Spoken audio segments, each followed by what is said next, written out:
Hello, I am going to be buying a home. First time home buyer over here.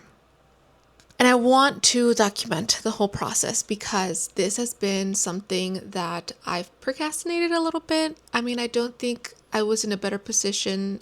I think I'm in the best position now than I've ever been to do this kind of thing. So I don't think I was actually ready. Maybe I could have in the past, but I think now it feels like the right time. But it is something that I've been very afraid of starting, like the process, because it's just scary.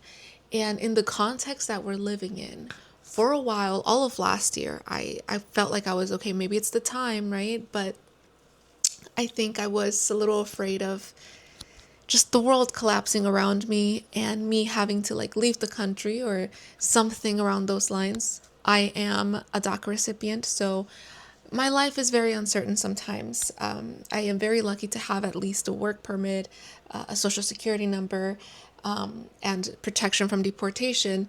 Although today, March 2026, that's kind of in limbo, but it's always been in limbo. But I am very lucky to have those things and have had those things for over a decade now, to where I feel like I can take this step. I don't think I'm a young home buyer. I'm a first time home buyer. I am 27 years old, turning 28 soon. But I have a boyfriend. I have a partner, I guess, just to make it sound more official. The struggle we have is, do we get married first? That's going to cost money. Do we buy the house first? That's going to cost money. We're prioritizing house right now. My scheme is to get married right after we get the house, and wedding gifts will furnish the home. I'm very lucky to have someone with me in the process doing this together, both very scared together. So that's been fun. And I feel very supported. I have a team of people, realtors obviously, but also friends that are a part of the process with me. And it's been really scary, but I wanted to document because it's been so scary, because I've delayed this decision. It's a big decision, and we are living in a very complex world right now. And especially for someone navigating this undocumented like myself, I know there's people who don't even have DACA. I'm sure that's even more challenging. But I'm excited to share and also, in a way, manifest this happening because we just got pre-approved for a loan. So like we are just starting. Like right now is the moment where we're looking at Zillow and all the other apps, just like checking what's available, what can we visit. And there's nothing right now. There's literally what we want specifically. Maybe we're being too picky, but we don't have the money to remodel something completely. So we want something that's move-in ready. We want something that has kind of like a 2-unit setup because we will be taking my in-laws with us.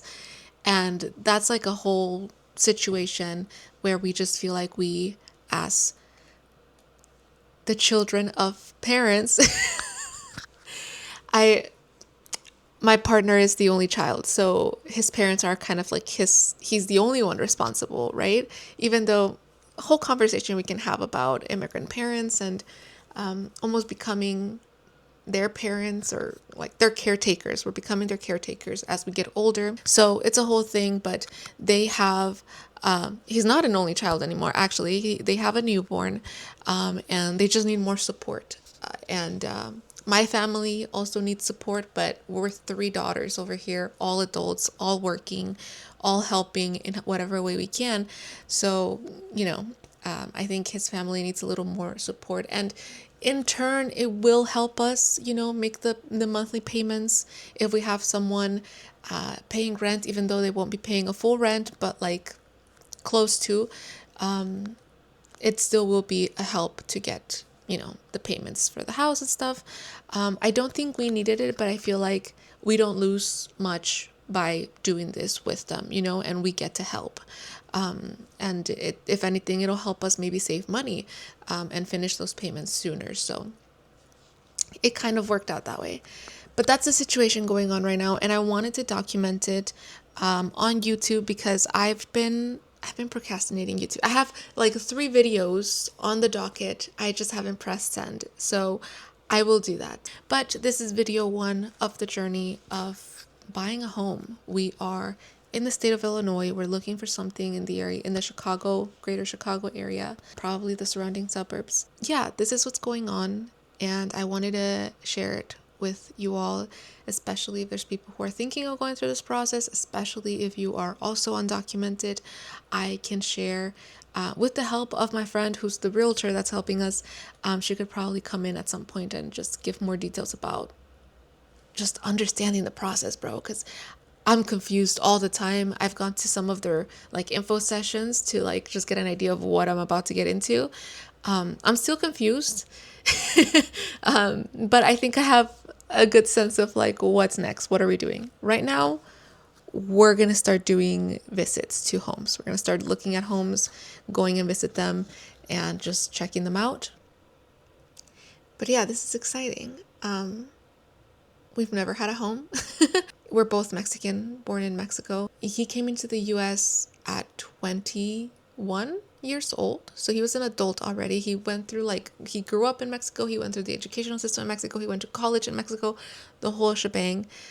So he lived life over there in a pueblo. So not a city, just more rural. His experience is completely different from mine. He ended up, getting his green card through an aunt of his petitioned for his dad before my boyfriend, my partner, was ever even born. So it took about 20 years for his dad to get residency through his sister, my boyfriend's aunt. And through his dad, now 20 years later after submitting that application, now that he had that, he was able to petition for his child and his wife. So that's how they all kind of ended up in the US. It took over 20 years for that to happen, which is insane. My story is a little different. I came into the US when I was 5 years old, completely undocumented. At 5 years old, I barely remember what Mexico was like when I was little, but in 2012 when DACA was announced, I applied. I was 15 at the time, so my parents really made an effort to make sure that I did get into the program, gathered all of the documents to get that, and that is how I am here. So just a little background so that you're aware of what our situation is and why I think it's important to document these stories, and our goal, we're manifesting here, reaching our goal of becoming homeowners and building our little life in the midst of all this chaos, which I will be sharing with you the many complexities of this experience, the challenges, the internal conflicts, because I've had many. Many tears led me to this decision, because it's saying yes to something, you're always saying no to something, right? And saying yes to buying a home at this point in time, March 2026, second Trump presidency, as a DACA recipient, it is kind of saying I'm betting on this country. I'm betting on staying here. I'm betting on building a long life here. And that's really scary for me because I don't always feel welcomed here.